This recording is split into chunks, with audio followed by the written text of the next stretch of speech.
وعلیکم السلام ورحمۃ اللہ وبرکاتہ۔ سوال اس طرح سے کہ سائل کا کہنا ہے کہ اسے ایک پتلون پہنا ہوا تھا جس پر وہ ہرن کی تصویر تھی، تو ایک امام صاحب نے کہا کہ اس میں نماز نہیں آتی۔ پھر کافی دیر بعد وہی امام صاحب ملا اور کہا کہ جائز ہے، آپ نماز پڑھ سکتے ہیں۔ اب سائل مشکوک ہے کہ آیا کسی جاندار یا بے جان کی تصویر والے کپڑے میں نماز ہوگی یا نہیں۔ اس مسئلے کا حل بتا کر مشکور فرمائے اور عند اللہ ماجور ہو جزیتم خیرن۔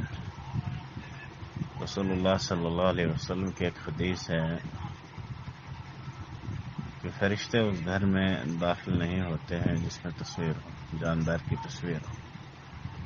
اسی طرح باقی حدیث جو ہے جن میں دلالت ہے کہ ان تصویر اٹھانے والوں کو قیامت کے دن عذاب دیا جائے گا اور ان سے کہا جائے کہ ڈالو اس چیز میں روح۔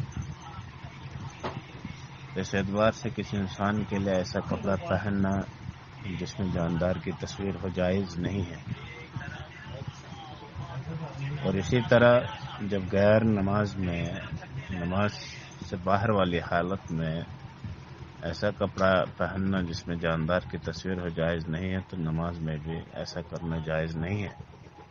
نماز میں ایسا کپڑا پہننا، ایسا لباس پہننا کہ جس میں جاندار کی تصویر ہو جائز نہیں ہے۔ لیکن البتہ اگر کسی شخص نے ایسے لباس میں نماز پڑھی جس لباس میں یا جس کپڑے پر کسی جاندار کی تصویر ہو، اس کی نماز جو ہے اقوال علماء کے صحیح قول کے مطابق جو ہے وہ صحیح ہے، لیکن گنہگار بھی ضرور ہوگا۔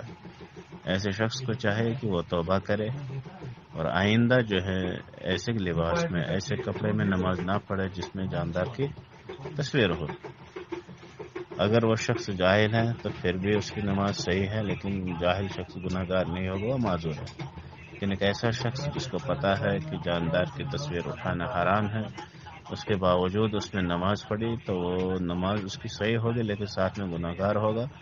اس گناہ سے اس کو توبہ کرنا ضروری ہے اور آئندہ جو ہے اس سے بچنا بھی لازمی ہے۔